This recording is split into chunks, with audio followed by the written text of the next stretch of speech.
Shalom, selamat pagi, kekasih-kekasih Tuhan. Renungan singkat firman Tuhan pada pagi hari ini adalah terjadi peperangan di surga. Kita akan membaca kitab Wahyu pasal 12 ayat yang ke-7 sampai 9 sebagai berikut. Maka timbullah peperangan di surga. Mikail dan malaikat-malaikatnya berperang melawan naga itu. Dan naga itu dibantu oleh malaikat-malaikatnya. Tetapi mereka tidak dapat bertahan. Mereka tidak mendapat tempat lagi di surga. Dan naga besar itu, si ular tua, yang disebut iblis atau Satan, yang menyesatkan seluruh dunia, dilemparkan ke bawah. Ia dilemparkan ke bumi bersama-sama dengan malaikat-malaikatnya. Peristiwa ini belum terjadi, tetapi akan segera terjadi. Oleh karena itu Tuhan dalam surat Ibrani mengatakan, aku sekali lagi akan menggoncangkan langit dan bumi. Langit akan digoncangkan begitu dahsyat ketika terjadi peperangan di surga antara Mikail bersama malaikat-malaikat Tuhan yang suci, yang kudus, berperang melawan si naga, yaitu iblis, yang dibantu oleh malaikat-malaikat jahat. Terjadi peperangan di surga yang dahsyat dan iblis dikalahkan. Malaikat-malaikat jahat semuanya dikalahkan dan dikatakan dilemparkan ke bumi. Iblis yang telah bekerja ribuan tahun dan menyesatkan umat manusia, bangsa-bangsa, telah dilemparkan ke bumi bersama malaikat-malaikat yang jahat. Betapa mengerikan ketika itu terjadi. Di bumi akan terjadi sengsara yang besar. Maka dimulailah zaman antikristus.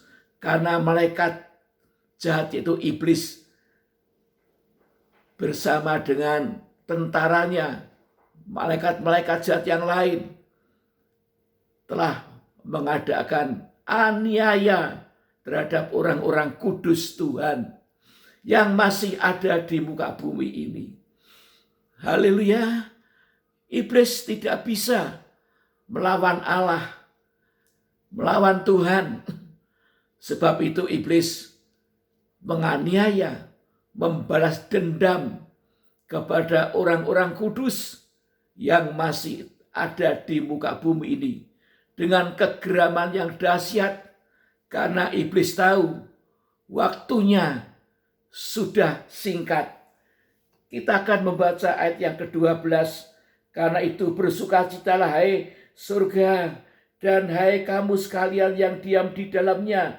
Celakalah kamu hai bumi dan laut, karena iblis telah turun kepadamu dalam kegeramannya, ya, dalam geramnya yang dahsyat, karena ia tahu bahwa waktunya sudah singkat, yaitu tinggal tersisa 42 bulan atau 3,5 tahun atau 1260 hari. Dan setelah itu, setelah 3,5 tahun, Tuhan akan datang dari surga dengan bala tentaranya, orang-orang kudus dan malaikat-malaikatnya yang suci, untuk menangkap iblis dan semua malaikat jahat.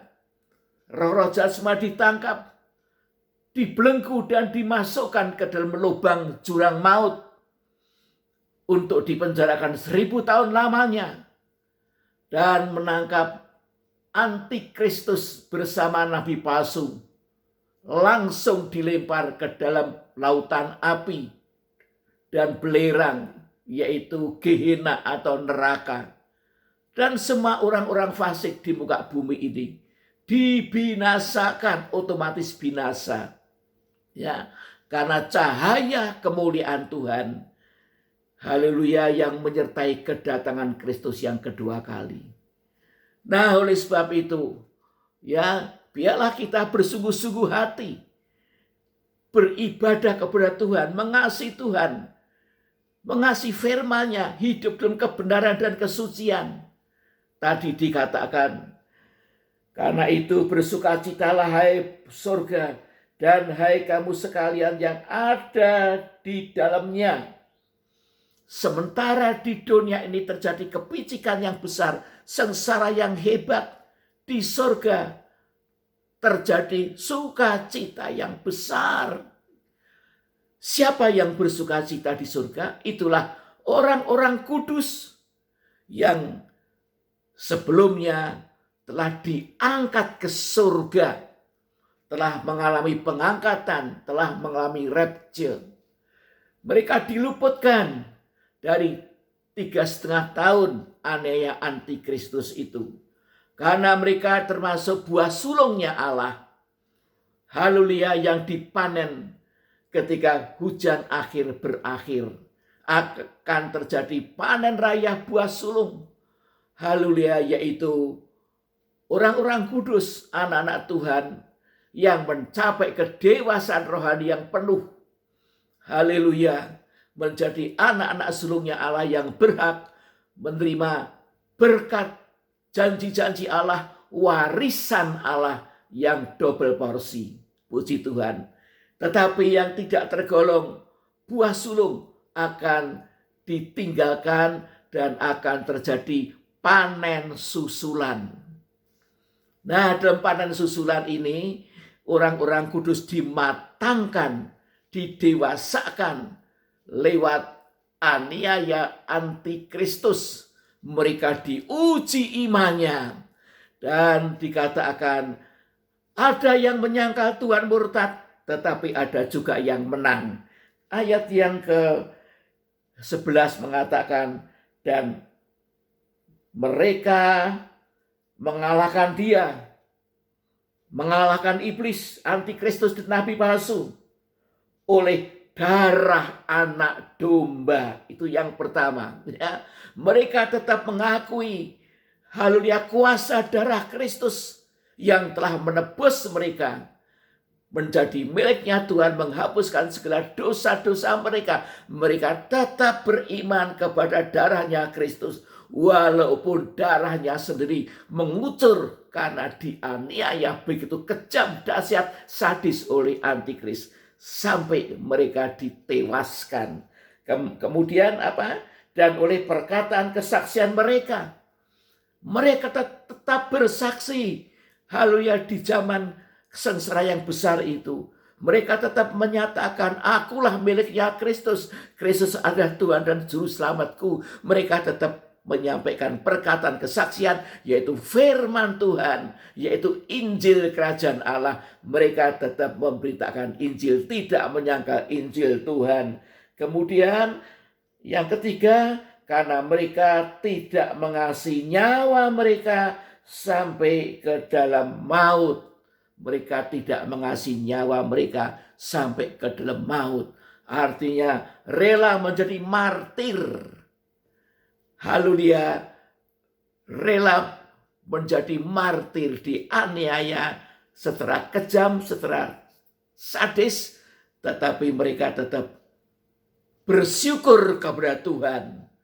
Haleluya, menjadi martir adalah kehormatan, ya, karena kemuliaan yang didapat di surga sangat luar biasa.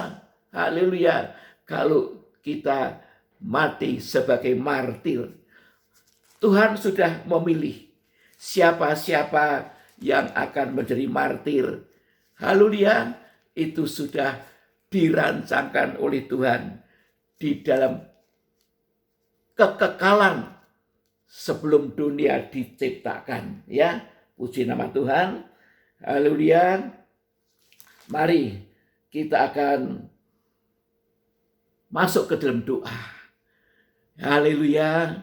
Dan firman Allah mengatakan orang-orang yang menjadi martir pada zaman antikristus yang dipenggal kepalanya akan memerintah bersama Tuhan sebagai raja dalam kerajaan 1000 tahun. Puji Tuhan, haleluya, masa aniaya itu sudah mendekat. Biar kita tetap setia kepada Tuhan. Mari kita berdoa. Bapa yang di surga, terima kasih untuk firman-Mu ya Tuhan. Haleluya, kami mohon Roh Kudus, haleluya, menguasai hidup kami. Penuhkan kami dengan Roh-Mu ya Tuhan. Hanya kalau Roh Kudus memenuhi kami, memimpin kami ke dalam seluruh kebenaran dan memampukan kami melakukan kebenaran dan hidup dalam kekudusan, maka kami akan bertumbuh menjadi buah sulungnya Allah yang akan dipanen sebelum masa aniaya besar itu. Terima kasih, haleluya, dan jangan sampai kami tertinggal masuk ke dalam panen susulan. Haleluya, tapi kalaupun kami tertinggal dalam panen susulan, kami tetap setia kepada Tuhan, rela menyerahkan nyawa kami sampai kepada maut, menjadi martir ya Tuhan. Sebab menjadi martir adalah anugerah Tuhan. Tidak sembarang manusia bisa jadi martir. Terima kasih Tuhan. Haleluya. Di dalam nama Tuhan Yesus hamba berdoa dan mengucap syukur. Amin. Terima kasih untuk perhatian Bapak Ibu Saudara sekalian. Tuhan Yesus memberkati.